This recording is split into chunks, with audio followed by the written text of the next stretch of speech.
하나님의 말씀 보겠습니다. 하나님의 말씀은 갈라디아서 3장 15절에서 29절입니다.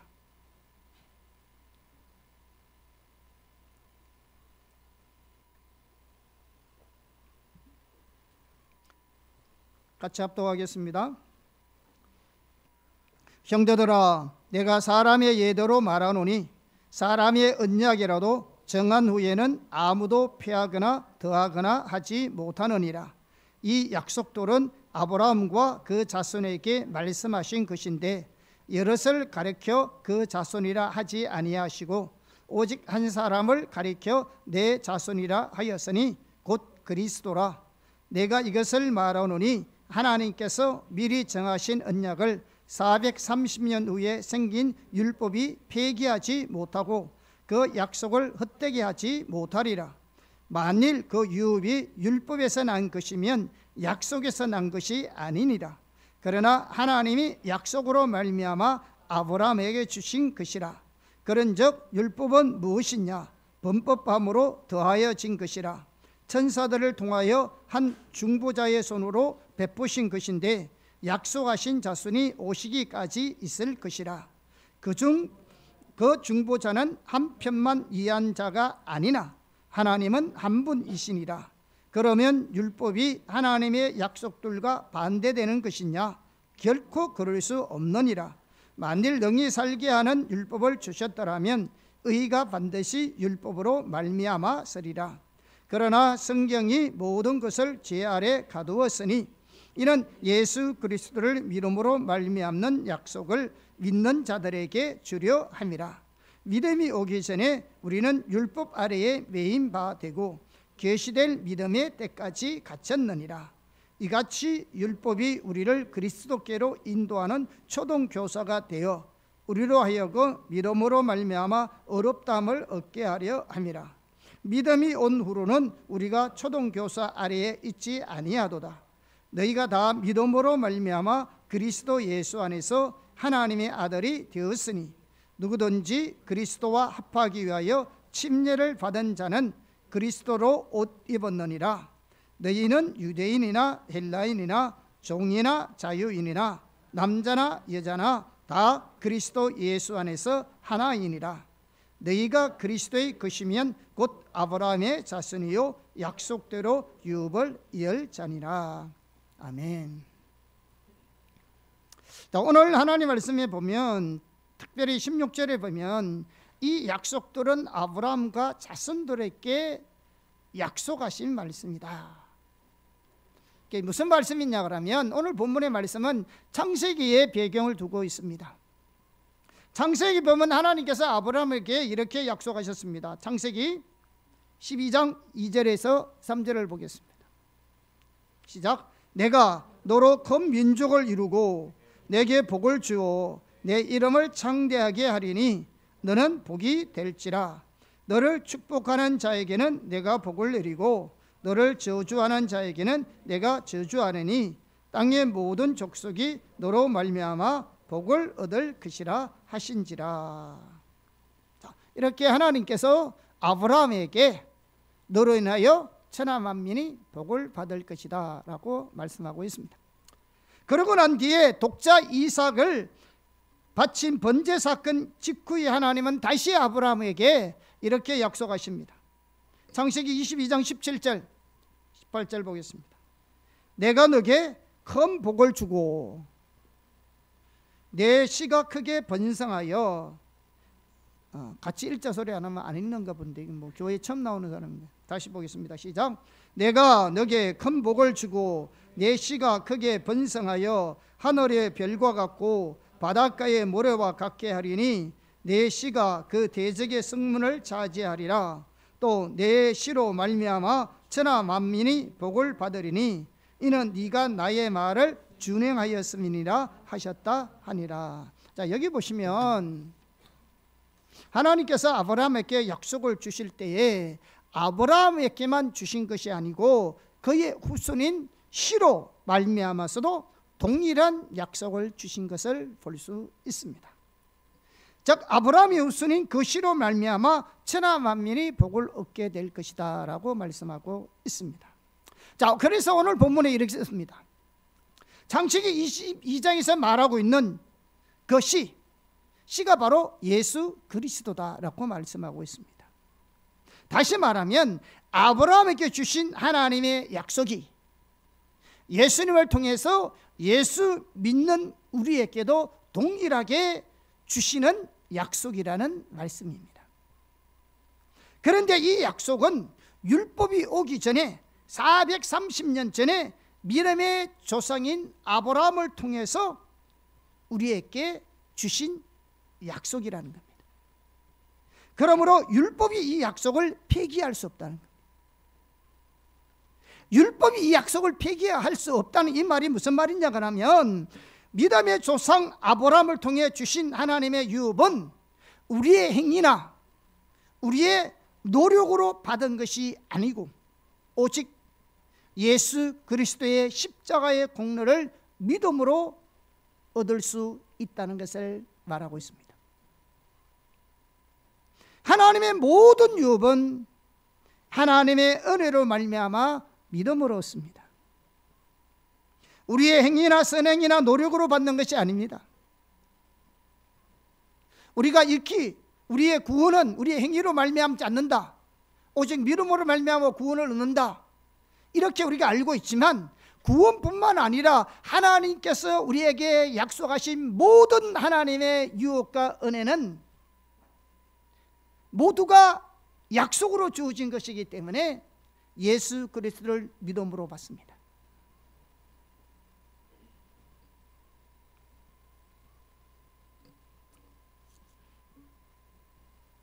그러면서 사람의 언약도 사람의 약속도 한번 약속하면 폐기할 수 없는데 하나님의 하신 약속을 율법이 폐기할 수 없다는 겁니다.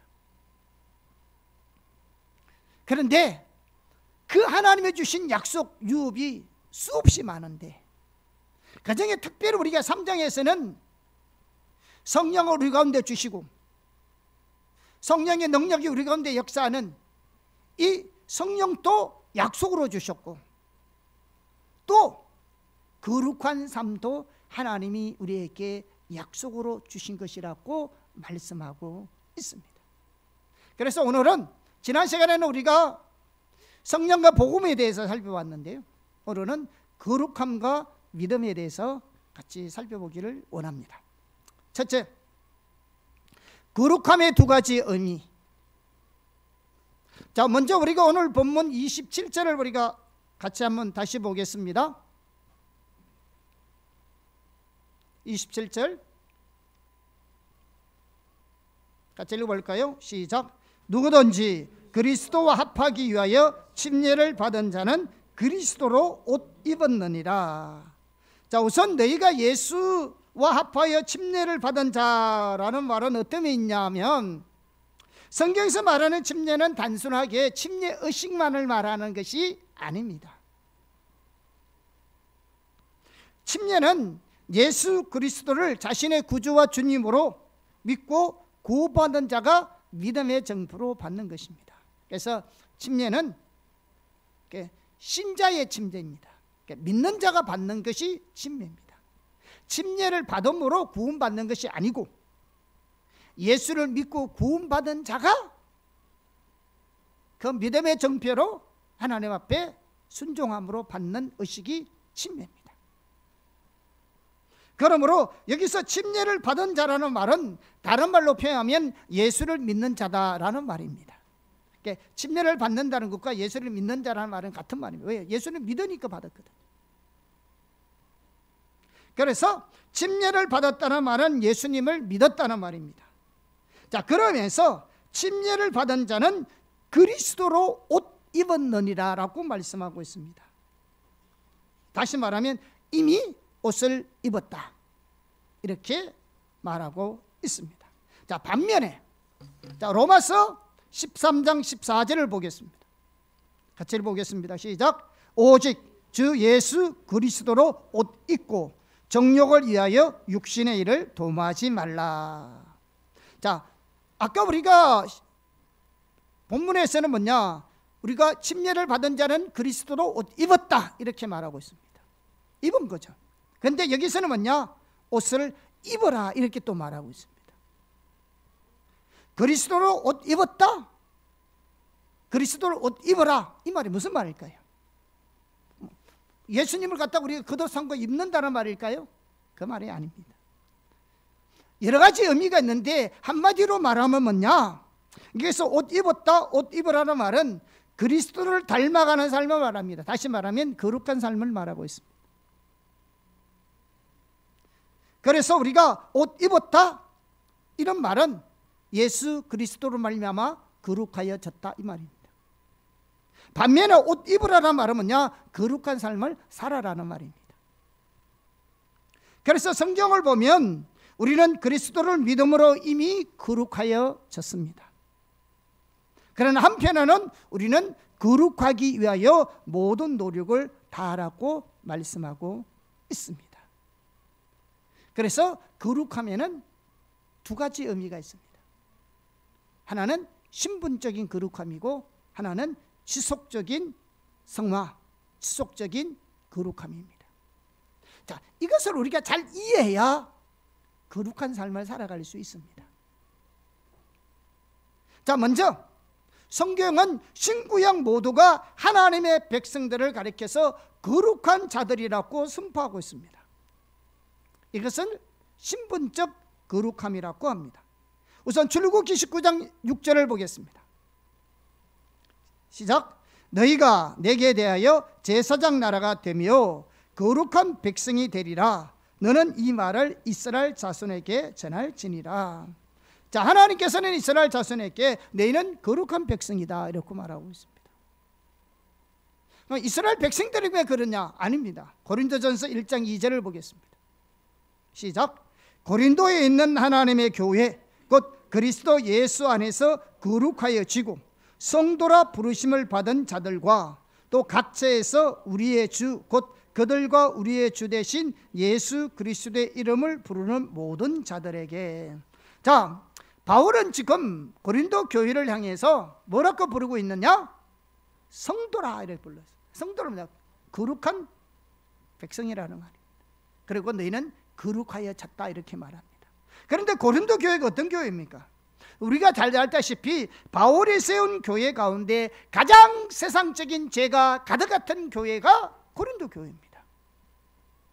그런데 그 교회를 향하여 바울이 뭐라고 말했냐? 너희는 거룩하여졌다. 너희는 거룩한 성도들이다. 이렇게 말하고 있습니다.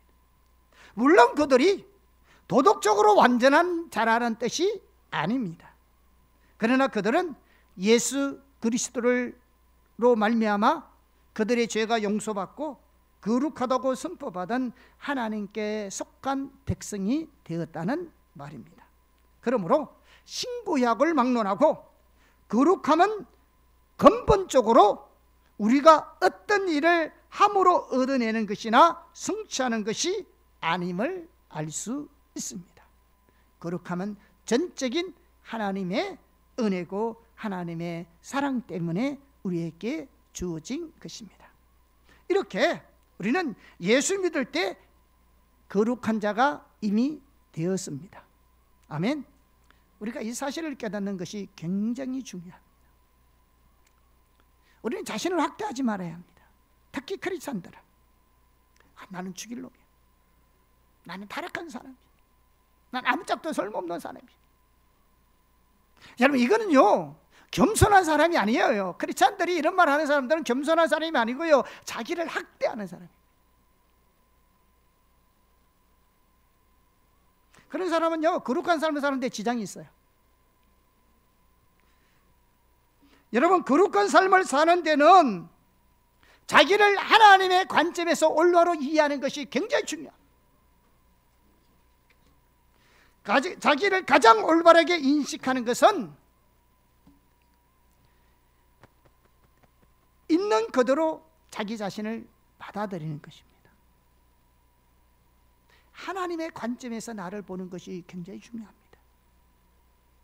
하나님의 관점에서 우리를 보면 우리는 타락한 것이 아니고 예수의 피로 구원받은 하나님의 자녀인 것입니다. 그래서 우리도 그렇게 보는 것이 필요합니다. 우리의 노력으로 거룩해지는 것이 아니라 율법을 잘 지켜서, 말씀을 잘 지켜서 우리가 거룩해진 것이 아니라 예수의 피로 거룩해졌습니다. 십자가로 거룩해졌습니다.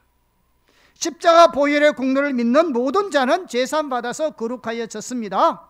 이것을 가리켜서 신분적 거룩함이라고 표현하고 있습니다. 그래서 우리는 신분적으로 거룩한 하나님의 백성이고 성도입니다. 자, 그러면 거룩한 백성이 되었으니 어떻게 살아야 되겠어요? 당연하게 거룩한 삶을 살아야 되겠지요. 그래서 신분적으로 우리는 거룩한 백성이기 때문에 동시에 우리는 거기에만 신분적으로만 머물러 있으면 안 되고 실제적으로 뭐냐? 거룩한 삶을 살아야 합니다. 그래서 성경은 거룩한 하나님의 백성이 되었기 때문에 거룩하기 위해 심설하고 명령하고 있는 것입니다. 이것을 가리켜서 지속적인 거룩함 혹은 성화라고 표현하고 있는 것입니다. 우리는 세속적인 죄, 세속적인 가치관이나 삶의 방식으로부터 구별되고 하나님을 위해 구별되는 삶을 살아야 합니다. 아멘. 자, 레위기 20장 26절 함께 보겠습니다. 너희는 나에게 거룩할지어다. 이는 나 여호와가 거룩하고 내가 또 너희를 나의 소유로 삼으려고 너희를 만민 중에서 구별하였음이니라. 아까 구약에서도 출애굽기에 너는 나의 거룩한 백성이라고 해줬었는데 여기 와서는 뭐라 합니까? 넌 또 거룩해라 이렇게 말하고 있습니다. 왜? 거룩한 백성이니까. 아멘. 거룩한 백성이니까, 구별된 하나님의 백성이니까 구별된 삶을 사는 것이고 거룩한 백성으로 우리를 삼아주셨으니 거룩한 삶을 살아가는 것입니다. 자, 베드로전서 1장 14절에서 16절입니다. 같이 합독하겠습니다. 너희가 순종하는 자식처럼 전에 알지 못할 때에 따르던 너희 사욕을 본받지 말고 오직 너희를 부르신 거룩한 이처럼 너희도 모든 행실에서 거룩한 자가 되라. 기록되었으되 내가 거룩하니 너희도 거룩할지어다 하셨느니라. 자, 이와 같이 성경에 말하는 거룩함은 두 가지입니다. 다시 말하면 예수로 옷 입는 것은 두 가지입니다. 신분적 거룩함과 지속적인 거룩함이 있습니다. 그러면 우리는 신분적인 거룩함과 지속적인 이 거룩함의 조화를 이루는 것이 굉장히 중요합니다. 자, 그런데 여기서 아주 중요한 것이 있습니다. 지금까지 여기까지 들으면 여러분 좀 부담스러울 겁니다. 왜? 거룩한 삶을 살아라 하니까. 신분적으로 거룩해졌다니까 기분은 좋은데 그 다음 단계에서 거룩한 백성이 되었으니 거룩한 삶을 살아야 한다니까 심적인 부담이 오는 겁니다. 그런데 중요한 것이 있습니다. 거룩함은 하나님의 은혜로 주어지는 하나님의 약속입니다. 아까 그랬잖아요. 하나님의 약속이라고요. 우리의 노력으로 행위로 얻어질 수 있는 것이 아니라고요.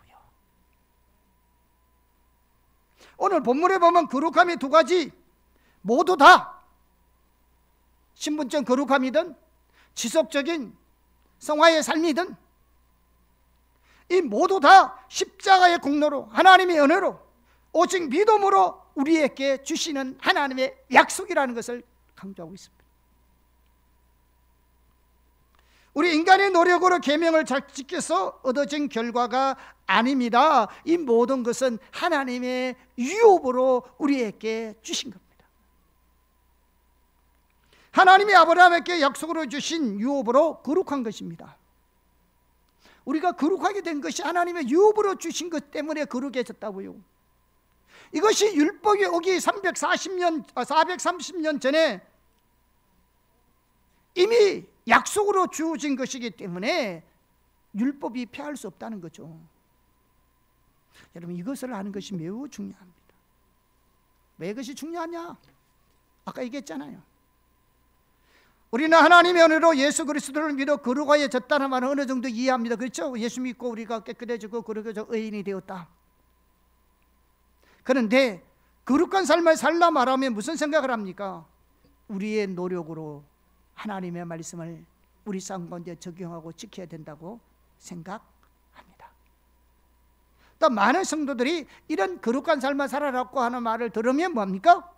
먼저 죄책감이나 부담감이 드는 거잖아요. 예, 자신의 모습을 이렇게 거룩한 모습이 없거든. 거룩한 삶을 반드시 살기는 살아야 하는데 그렇게 살지 못하는 자기의 모습을 발견하고 또 때때로 그렇게 살기가 너무 힘들다 이렇게 생각하기 때문에 이 거룩한 삶을 사는 것을 들으면 부담이 생기는 거죠. 또 죄책감을 느끼는 것이죠. 그런데 거룩하면 하나님께서 믿는 자에게 유업으로 약속으로 주신 겁니다. 아멘. 둘째, 성령님이 우리를 거룩한 삶으로 인도하십니다. 진본적 거룩함이든 지속적인 성화의 삶이든 거룩함은 하나님의 생명이고 하나님께만 속한 것입니다. 그래서 우리가 예수님의 십자가 공로를 통해서 믿음으로 하나님께 속하게 될 때 하나님의 생명이 우리에게 오게 될 때 거룩하게 되는 겁니다. 그리고 하나님 앞에 어렵게 되고 그리스도로 옷을 입게 됩니다. 그러므로 거룩한 삶은 하나님께서 우리에게 약속으로 주신 유업으로서 오직 십자가, 오직 믿음, 오직 은혜, 성령의 역사로만 가능합니다. 앞서 말했지만 대부분의 성도들은 신분적인 거룩함에 대해서는 안다니까요. 우리가 예수 믿고 거룩해졌다, 예수 믿고 우리의 죄가 사함을 받았다, 우리가 의인이 되었다, 여기까지는 우리가 잘 알아요. 그런데 거룩한 삶을 살라고 말하면 금방 뭘 생각하느냐 하면 우리의 행위를 생각합니다. 우리의 노력으로 하나님의 말씀을 잘 지켜야 하는데 잘 안 된다는 것입니다. 그래서 많은 목회자들도 거룩한 삶을 사는 것을 술 안 먹고 담배 안 피우는 것으로 생각해서 예수 믿는 사람들이 술 먹고 담배 피우면 되느냐 이렇게 말합니다. 무슨 말인가 하면 거룩함을 무엇을 행하고 행하지 않는 것을 거룩함이라고 생각하니까 성도들이 죄책감만 넣는 거죠. 부담감만 늘어나고요. 여러분, 윤리적인 설교가 거룩함을 위한 설교가 아닙니다. 성경은 전혀 그렇게 말하고 있지 않습니다. 우선 우리가 기억해야 할 것은 거룩한 삶, 지속적인 거룩함을 위해 주님을 닮아가는 것은 우리의 노력으로 하는 것이 아니고 성령의 역사라는 것을 기억해야 합니다.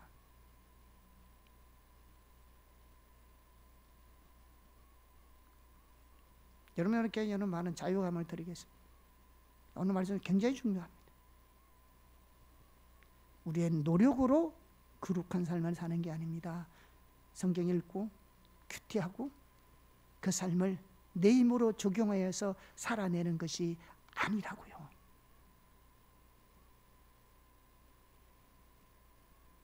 성령님이 우리를 거룩함으로 인도하십니다. 우리를 그리스도 안에 세우시는 분은 하나님이십니다. 그리고 하나님께서 그 일을 위해 우리 안에 성령을 주셨습니다. 그래서 거룩한 삶은 근본적으로 하나님의 은혜를 위한 성령의 역사입니다. 자, 고린도후서 1장 21절에서 22절을 보겠습니다. 시작.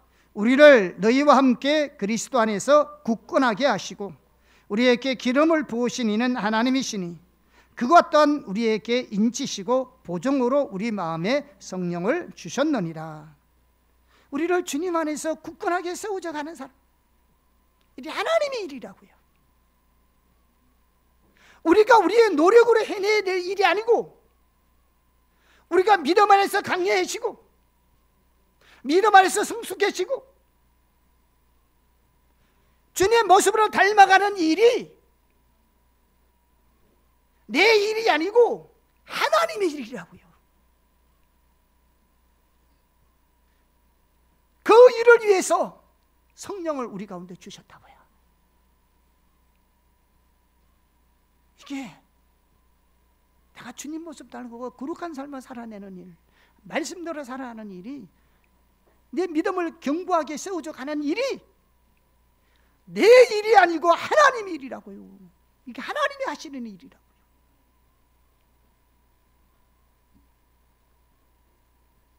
신앙은 우리의 노력을 하는 게 아니라고요.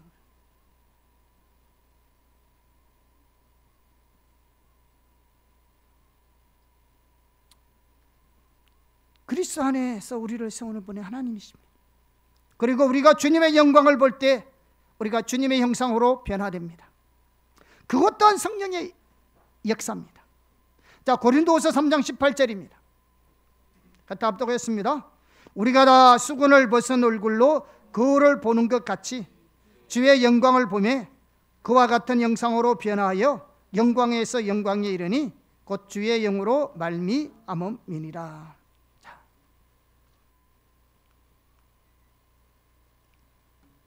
우리가 어떻게 거룩해지느냐? 우리가 어떻게 그리스도의 옷을 입는가? 우리가 주님의 영광을 보는 만큼 주님의 형상으로 변화됩니다. 주님의 영광을 본다는 것은 주님을 안다는 말입니다. 그분이 누구신지, 그분의 뜻과 목적, 의중이 무엇인지 아는 만큼 우리가 주님의 모습으로 변화되는 겁니다.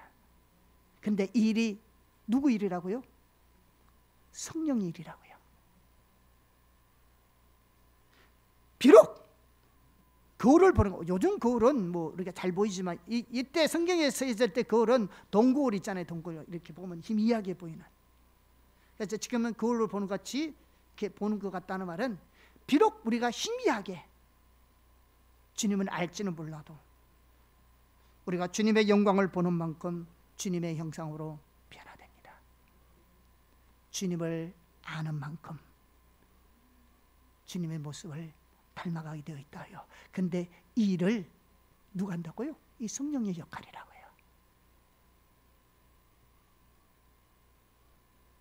그래서 영광에서 영광으로 변화되어 가는 거죠. 이 영광에서 영광이라는 말은 뭘 말하냐면 계단처럼 우리의 변화는 순식간에 변화되는 게 아닙니다, 여러분. 점진적으로 변화되는 것입니다. 단계 있는 거죠. 여기서부터 A부터 Z까지 바로 하나님을 아는 것이 아니라 A에서 B 단계, C 단계, D 단계 주님을 아는 만큼 계단처럼 점점 주님의 모습을 닮아가는 거예요. 그러니까 우리가 주님 오실 때까지 닮아가면서 마지막에는 어디입니까? 영화의 단계에 이르는 겁니다. 글로리피케이션. 우리의 변화는 이렇게 되는 겁니다.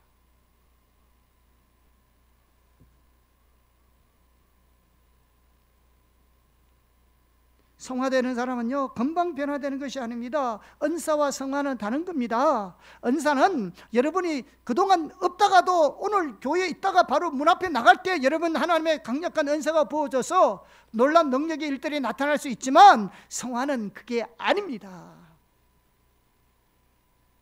오늘 당장 하나님 말씀 듣고 은혜 받고 하나님을 경험했다고 해서 뭔가 달라질 것 같아도 금방 사람 변한 거 아닙니다. 왜냐하면 우리는 하나님을 떠나려는 경향이 있기 때문에 그렇습니다.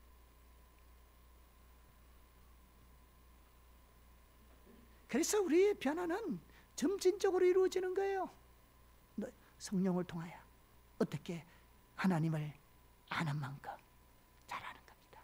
우리의 변화도 실제적으로 경험적으로 인격적으로 성령을 통하여 그 주님을 아는 만큼 우리는 변화되는 겁니다.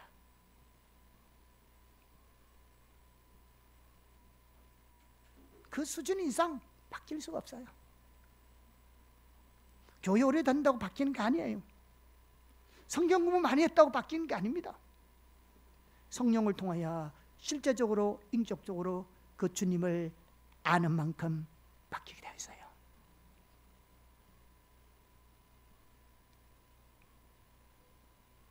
그러므로 우리는 거룩한 삶을 위해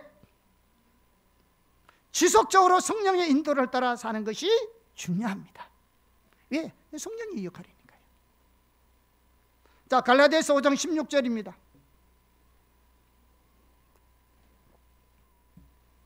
같이 한번 읽어볼까요? 시작. 내가 이르노니 너희는 성령을 따라 행하라. 그리하면 육체의 욕심을 이루지 아니하리라. 자, 너희는 성령을 따라 행하라 했습니다. 이 성령을 따라 행하라는 말을 다시 18절에는 이렇게 말하고 있습니다. 같이 읽어볼까요? 시작. 너희가 만일 성령의 인도하시는 바가 되면 율법 아래에 있지 아니하리라. 자, 성령을 따라 행한다는 말은 성령을 인도를 받는다는 말입니다. 자, 바울은 성령이 우리에게 무엇을 지시한다고 말씀하지 않고 인도한다고 말하고 있습니다. 지시한다고 말하지 않고 우리를 인도한다고 말하는 거예요. 성령님은 차량의 움직임을 지시하는 교통 경찰관처럼 그냥 이렇게 삐삐삐 이렇게 이리 가라 저리 가라 이렇게 하시는 분이 아니에요. 또 때때로 관제탑에서 비행기의 이착륙을 지시하는 관제관 같은 존재가 아닙니다. 무슨 말이냐면 요즘은 내비게이션이 발달해서 전부 다 뭐 내비게이션 켜고 가고 뭐 길 찰 때도 뭐 저는 어떨 때는 모르더라도 그 내비게이션 켜가지고 이렇게 길을 따라가고 이렇게 하기도 하는데 예전에는 그런 게 없었잖아요. 그래서 뭐냐 어디 가면 길을 물어봐야 되잖아요. 그죠? 그럼 물어보면 어떤 사람 그래요. 길을 처음부터 끝까지 제가 물어보는 길을 이렇게 같이 인도해 주는 사람이 있어요. 그런데 어떤 사람은 뭐합니까? 아 그래요? 예, 쭉 오른쪽으로 돌아가가지고 100m 앞으로 가가지고 다시 또 왼쪽으로 꺾어가지고 보면 피자집이 보여요. 그 피자집에서 다시 오른쪽으로 가면 그 집이 있어요. 어디로 가라는 말이에요. 자, 어느 것이 길을 찾는데 좋은 겁니까? 누가 같이 가주는 인도를 하는 사람이 좋아요? 지시하는 사람이 좋아요? 당연하게 같이 가서 인도해 주는 게 좋잖아요. 성령님이 앉아서 너 이리라 저리라 하는 사람이 아니에요. 성령님은 우리와 같이 동행하면서 같이 우리의 길을 인도하시는 분입니다. 여러분 속에도 성령님 계시잖아요. 우리가 예수 믿을 때 성령님을 받았잖아요. 그 성령님은 그 뭐 앉아가 가만히 있어요? 뭐 액세서리를 주신 줄 아세요? 그분이 실제적으로 우리의 삶을 인도하신다고요. 그러니까 하나님이 성령이 인도하신다는 말이 무슨 말이냐 그러면 성령이 우리를 인도하는 말은 새롭고 신성한 지시나 가르침을 주는 것이 아니고 이미 알려져 있는 성경의 가르침을 따라서 실천하려는 우리의 의지를 추진시켜 주는 겁니다. 알고 있는 하나님의 말씀대로 살아갈 수 있도록 이렇게 의지를 불어넣어준다고요. 그래서 말씀대로 순종할 수 있는 겁니다. 신앙생활은 이렇게 하는 겁니다. 성령은 항상 우리와 함께 하십니다. 우리 안에 거하시면서 우리의 삶을 인도하시고 우리의 도덕적 기준이 되어서 우리가 가야 할 길을 보여주십니다. 우리가 처한 상황에 항상 주의를 기울이시면서 우리의 약함과 강한 부분 모두를 고려하여 민감하게 응답하십니다. 하나님 주님은 모든 상황을 고려한다니까요. 누구보다도 나의 약함과 강함을 아시는 분이에요. 그 모든 것을 다 고려해서 성령님이 우리를 인도하신다고요. 하나님은 우리를 강제로 뭘 이끌어가는 분이 절대로 아니십니다. 주님만큼 우리를 잘 아시는 분이 누구신데요? 성경에서 성령님의 역할은 다양합니다. 그 가운데서 인도자이며 안내자로서의 성령의 주된 역할이 뭐냐? 성도들을 거룩함으로 이끄는 것입니다. 하나님이 우리 각자에게 품고 계신 궁극적인 뜻은 하나님께서 우리 각자에게 품고 계신 궁극적인 뜻이 뭐냐? 우리 모두가 그리스도의 성품을 본받고 그의 행하심을 따르는 것입니다. 주님의 행하심을 보고 그 일에 온 사람을 다해 동참하는 것이라고요. 주님의 성품을 본받고 그분의 행하심을 보고 그 일에 모든 삶을 동참하는 삶을 사는 것이 하나님이 우리를 향한 궁극적인 뜻이라고요. 그렇기 때문에 인도자로서 성령의 주된 목표는 뭐냐? 우리로 하여금 그리스도를 닮아가게 만드는 것입니다. 그리스도를 닮아가는 삶의 한 핵심이 뭐냐? 거룩한 삶입니다. 따라서 성령의 주된 목표도 우리를 의의 길로 인도하는 겁니다. 자, 갈라디아서 5장 16절을 다시 한번 볼까요? 시작. 내가 이르노니 너희는 성령을 따라 행하라. 그리하면 육체의 욕심을 이루지 아니하리라. 여기 보면 성령을 따라 행함으로 얻을 수 있는 결과가 뭐예요? 어떤 직업을 선택해야 될 건지 우리는 고민이 많죠. 예, 하나님이 우리의 직장도 하나님이 인도하실 거고요. 누구와 결혼해야 될 것인지, 내가 어떤 살을 사고 어떤 집을 사야 될 것인지 중요해요. 그런데 성령을 따라 행함으로 얻을 수 있는 결과는 어떤 직업을 선택할 것인지, 누구와 결혼해야 될 것인지, 어떤 집 차를 사야 될 것인지 와 같은 문제에 대한 해답을 주는 것이 아닙니다. 성령을 따라 행함으로 얻을 수 있는 결과는 적극적으로 우리가 얻을 수 있는 것이 뭐냐? 육체의 욕망을 거부할 수 있는 의지입니다. 성령을 따라 행함으로 얻을 수 있는 가장 첫 번째가 뭐냐? 육체의 욕망을 거부할 수 있는 의지라고요.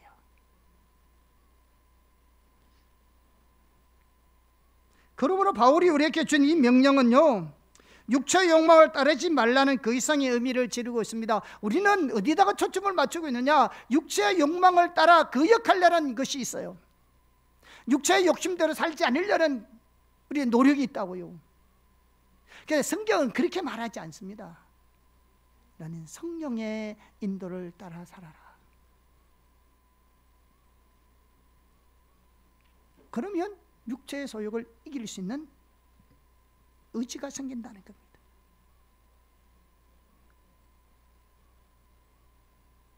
우리가 성령을 따라 행하게 되면 당연히 육체의 욕망을 거부하게 될 수 있습니다. 여러분, 이 16절에 육체의 욕심을 이루지 아니하리라는 말은요, 굉장한 말입니다.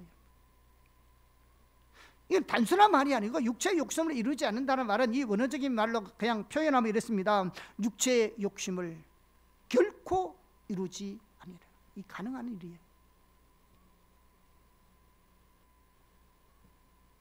사실 우리의 육체의 욕심은요, 자제하기 어려운 인간의 욕망입니다. 왜? 우리는 본성이 있거든요.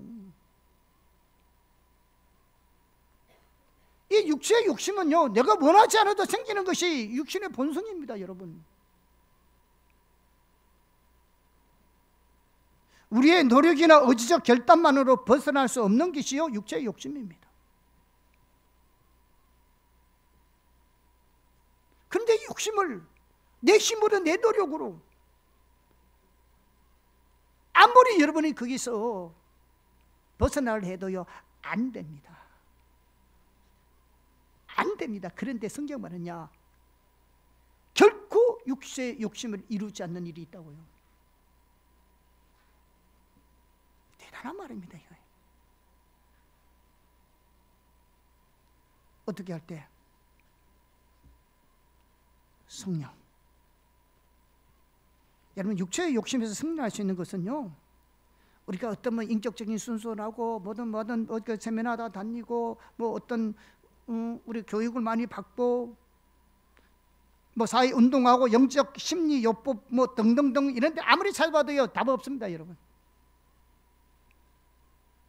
육체의 욕심에서 승리할 수 있는 길은 성령입니다. 성령이라고요. 성령의 인도하심과 도우심만 승리할 수 있습니다.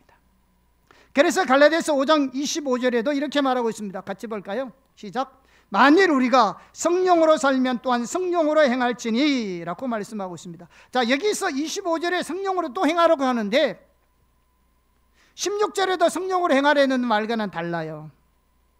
여기서 말하는, 그러니까 16절에서 말하는 행한다는 말은 성령 인도를 따라 사는 말과 같은 의미인데, 여기서 행한다는 말은 다른 의미에서 보조를 맞춰서 걸어가는 걸 말합니다. 그러니까 여러분 이런 게 있잖아요. 두 사람이 가져가면서 보면 자기도 모르는 사이에 두 사람이 보조가 같이 가잖아요. 같이 오른발 이렇게. 군대에서 보면은 같이 보조 맞춰 가잖아요.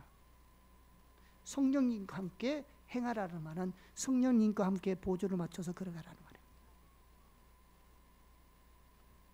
이 말을 좀 더 쉽게 말하면 우리가 성령님보다 앞서거나 뒤지지 말라는 말입니다.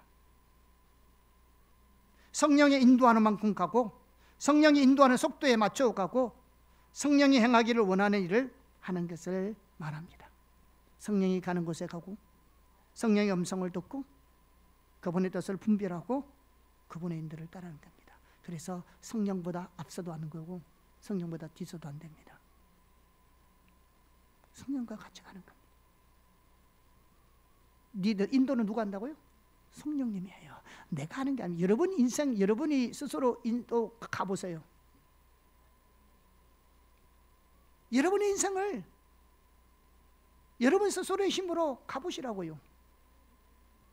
어떤 일이 나는가?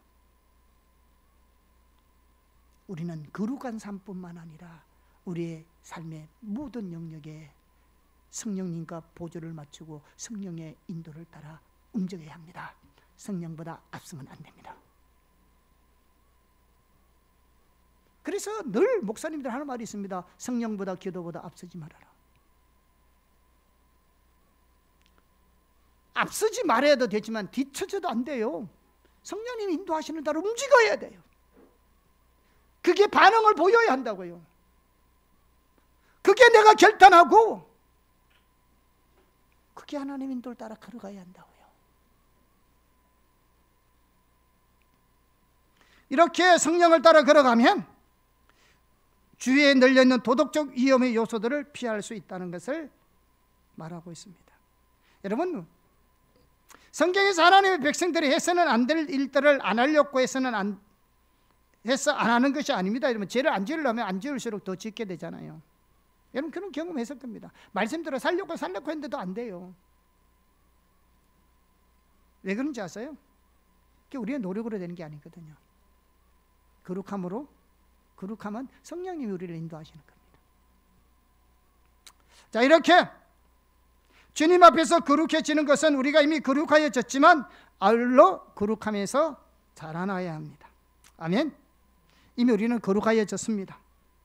맞습니다. 우리는 의인입니다. 우리의 모든 죄가 깨끗하게 사함 받았습니다.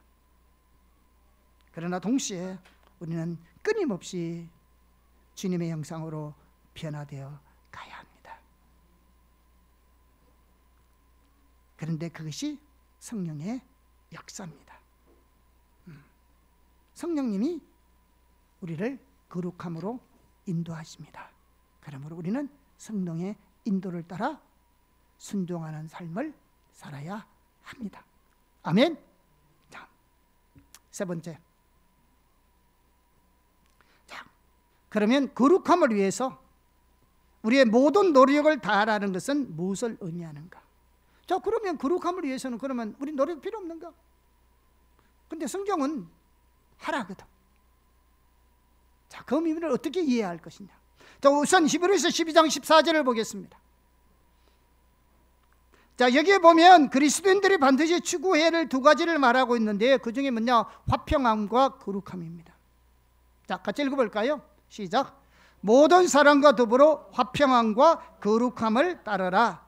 이것이 없이는 아무도 주를 보지 못하리라. 우리 그리스도인들에게 정말로 필요한 것이 있다면요, 화평함과 거룩함입니다.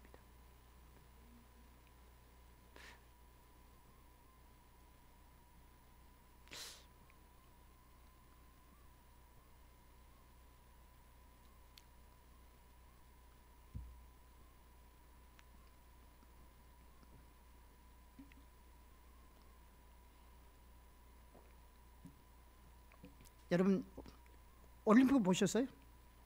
올림픽 개막식 보셨어요? 지금 올림픽 개막식이 굉장히 많은 문제 있잖아요. 반기독교적인 문화를 노골적으로 표현한 개막전이 2024년에 파리 올림픽 개막전이잖아요. 제가 보니 그런 것 같아요. 그동안은 이렇게 좀, 이게 올림픽은 세계적인 대회잖아요. 그게 개막식, 3시간 동안 하는 개막식에 그 모든 것이요 다 반기독교적인, 그리고 말세에 적그리스도적인 표현들이 너무 많이 있고요. 그게 동성애가 들어가 있고요. 이제는 노골적으로 세계적으로 그 프랑스에서, 여러분 안 보셨군요. 뭘 말해주는지 아세요? 우리 그리스도인들이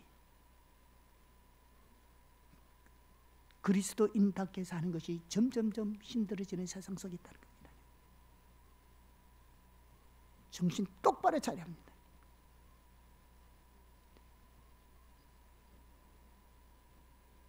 다른 많은 요소가 있지만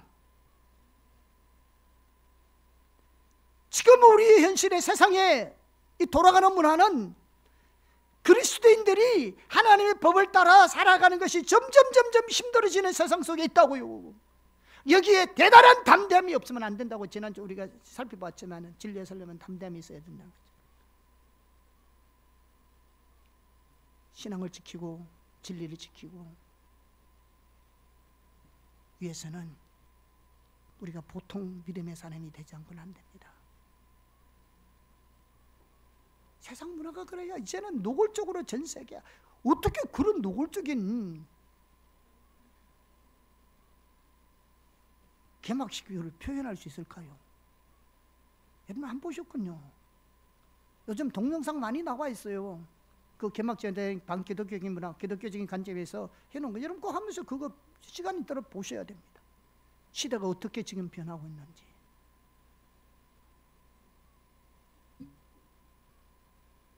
노골적으로 기독교, 반기독교적인 문화 행사를 했다고요. 개막식 때. 그것도 프랑스에서, 그것도 파리에서. 그냥 파리는 딱 진짜 파리 같으면 그냥 파리채 하나만 해도 되는데 이거 참 쉽지 않네.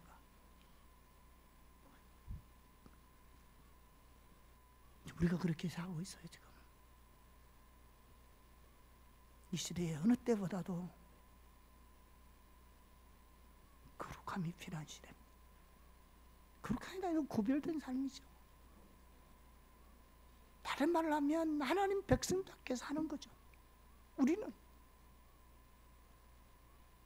우리나라가 또 심각하잖아요. 대부분에서 동성애 사실혼 관계가 법적으로 인정되고,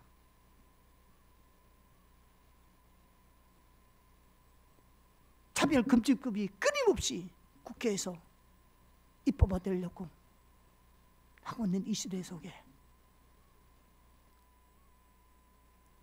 우리 청년들,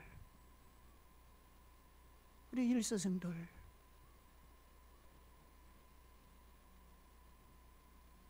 우리가 정신 똑바로 차려야 하는 겁니다.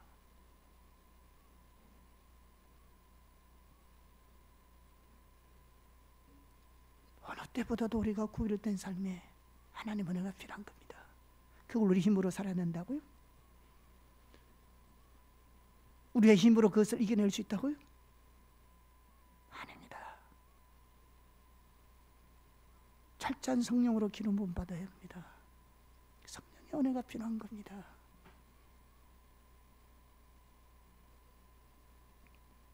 그래서 성경은 말합니다. 너는 거룩해라. 여기 거룩함을 따르라는 말은 단순히 찾는 것을 의미하는 것이 아니라 긴박감을 가지고 최선을 다하여 추구하라는 것을 의미합니다. 언어적인 의미가 그래요. 긴박성이 있어야 돼요. 긴박성. 급한 거예요. 지금 우리가 지금 우리 시대의 영적 세계는 지금 정말로 주님이 오실 그 임박한 그 정황의 상황들이 지금 역사 속에 지금 이루어지고 있다고요. 우리 역사 속에 중동의 전쟁, 이런 다양한 문화적 사건 속에서, 그리고 이 AI라는 이 시대 속에서 얼마 안 있으면 적그리스도가 드러나. 물론 적그리스도는 초대교회부터 있었지만 계시록에서 말하는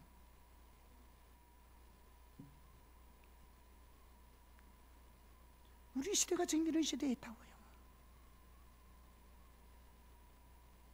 여러분, 내 사는 거하고 아무런 문제 없다고요? 아니요. 지금 우리가 그런 환경 속에 내가 살고 있다고요.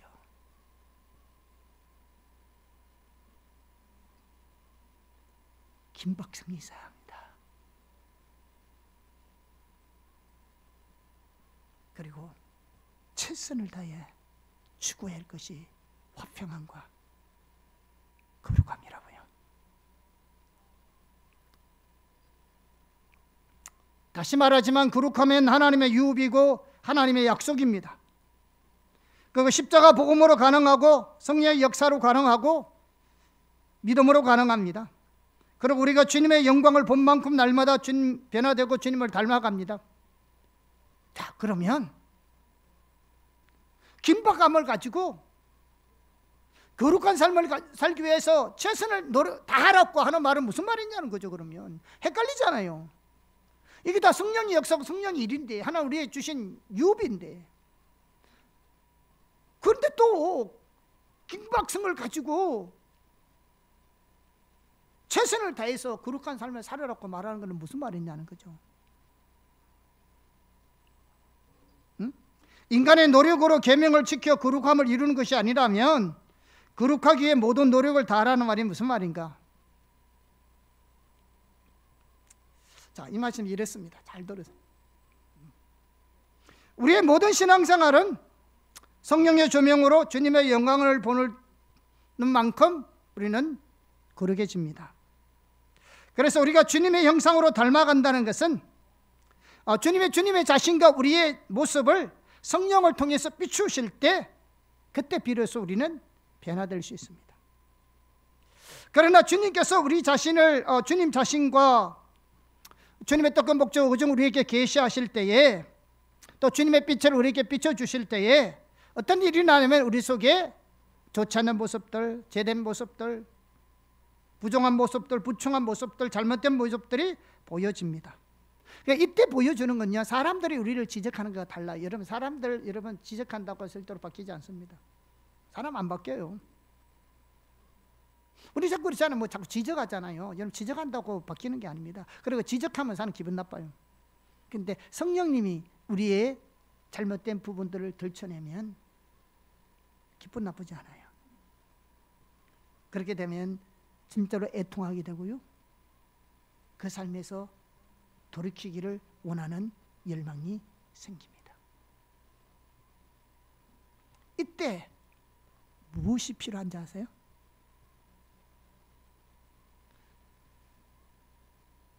하나님께서, 예수님께서 성령을 통해요, 예수님의 자신과 알게 해주시고 우리의 모습을 비춰주시면 진심으로 애통하고 우리의 삶을 회개하고 돌이키는 열망이 생긴다고요.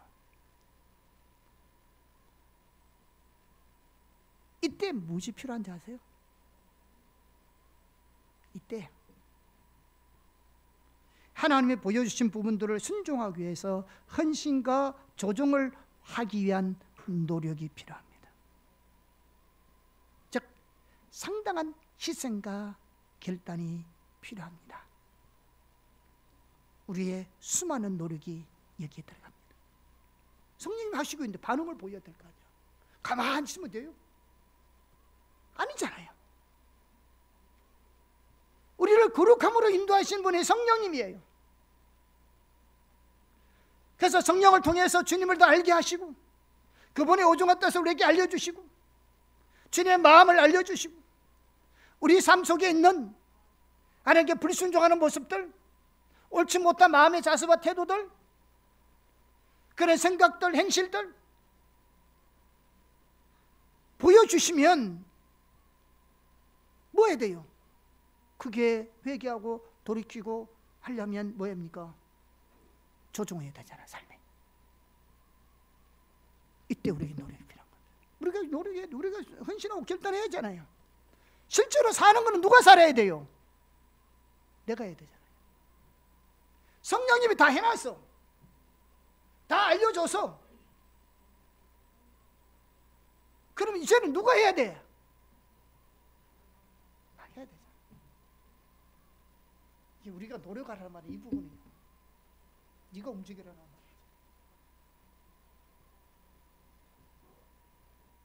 너가 움직이라는 말이에요. 이게 우리 노력이에요. 희생하고 조정하고 결단하여 이건 내가 해야 되는 거예요. 그걸 말하고 있는 거예요. 희생과 조정과 노력만큼 성품이 돼서 행실에서 자세에서 하는 행동에서 우리의 삶에서 주님을 닮아가는 것입니다.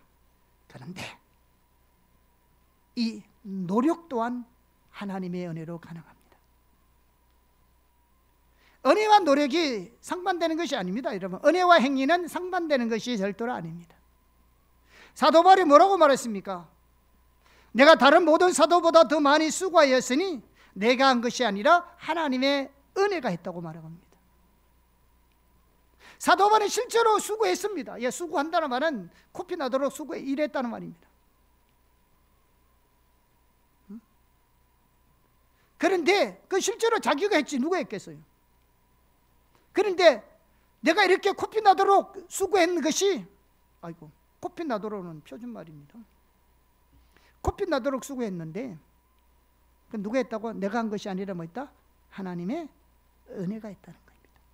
그렇게 코피 나도록 수고는 본인이 직접 했지만 그 코피 나도록 수고할 수 있도록 누가 해줬다는 게 하나님의 은혜가 함께 했다는 겁니다.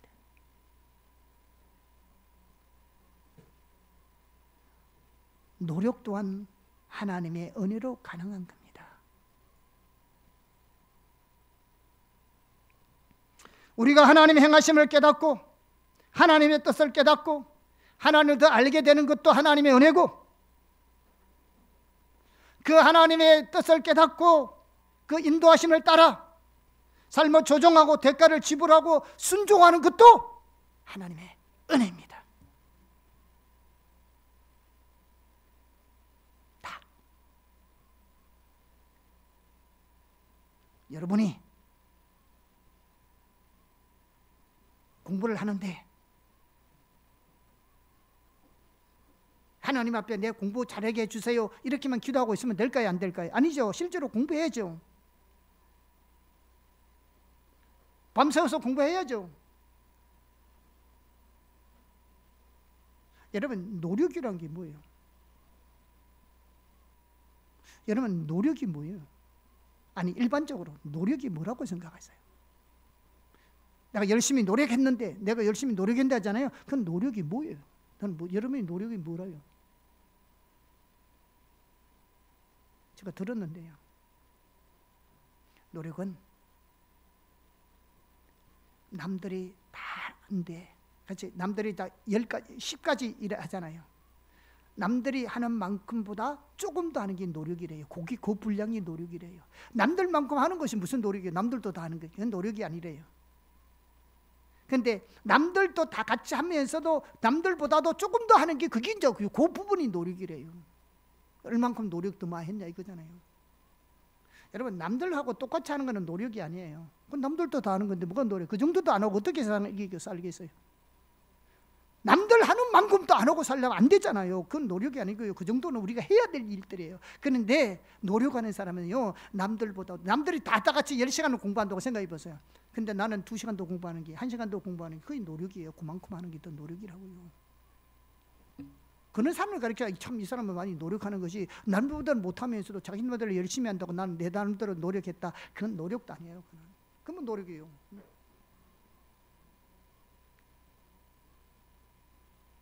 남들은 다 이만큼 하는 데서 내가 좀 더 하는 게 그만큼 노력이라고요. 그런데 그만큼 더 할 수 있는 것도 이게 하나님의 은혜로 가능한 거라고요. 밤을 새워서 공부할 수 있는 거, 남들 놀 때 내가 앉아서 공부할 수 있는 거,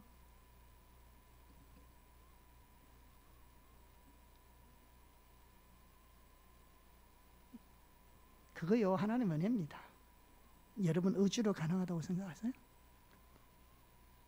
하나님의 은혜가 아닌 게 하나도 없습니다. 백개 모든 것이 하나님의 은혜예요. 우리 크리스찬들은 아무런 행동도 안 하는 그런 결연병이가 아니에요. 하나님의 은혜를 받으면 받을수록 우리는 더 적극적이 되고요, 더 열정적이 되고요, 누구보다도 더 많이 노력할 거고요, 더 많이 공부할 거고 연구할 거고요. 뭐 공부만 얘기하는 게 아니에요. 우리가 하는 일에 있어도 그 분야에서 왜 하나님 은혜가 함께합니다.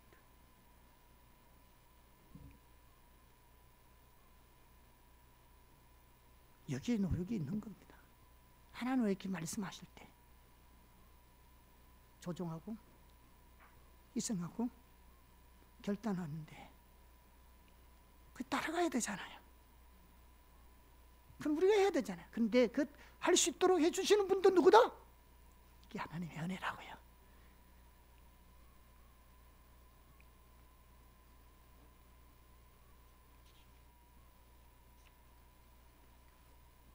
자, 제가 마무리하겠습니다. 자, 우리가 거룩한 삶과 믿음을 살펴보았습니다. 거룩함도 마찬가지고 모든 것이 예수님께서 유업으로 주셨습니다. 모든 유업은 십자가의 공로, 오직 하나님만의 은혜를 의지하고 하나님의 얼굴을 구할 때 하나님께 주십니다. 하나님께 순종해 나갈 수 있는 은혜까지 주십니다. 어떤 대가가 요구되더라도 부담이 아니라 기쁨으로 그 일을 하도록 하나님께서 은혜로 도우십니다.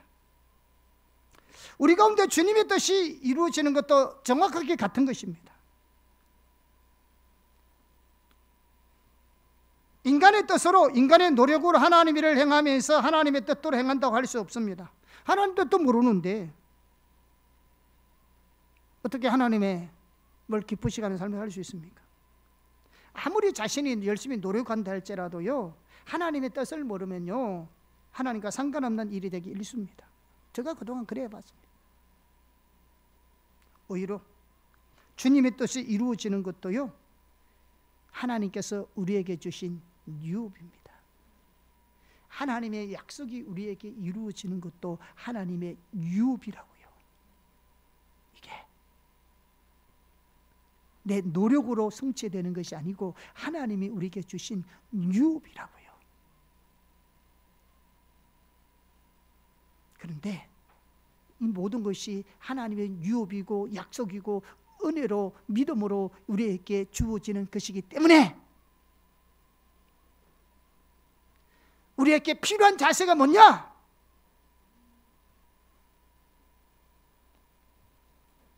주님의 얼굴을 구하는 겁니다. 다시 말하면 주님을 더 알기 원하고 주님을 더 사랑하기 원하고 그분의 행하심에 온 삶을 더 동참하기를 원하시는 이 믿음의 자세 속에 하나님의 은혜가 우리 가운데 임하는 겁니다.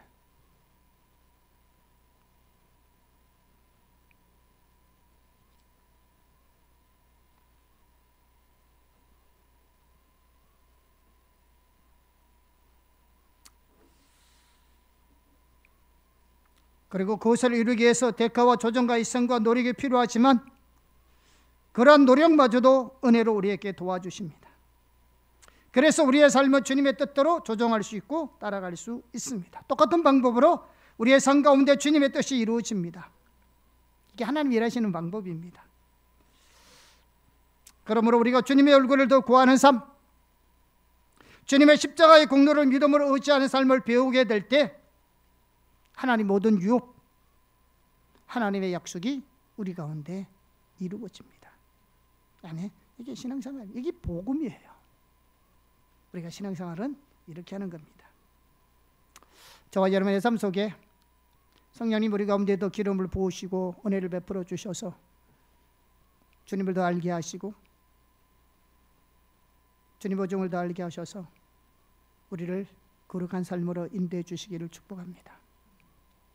그리고 하나님의 모든 주신 유업들이 우리의 삶 가운데 이루어지기를 주님의 이름으로 축복드립니다. 아멘.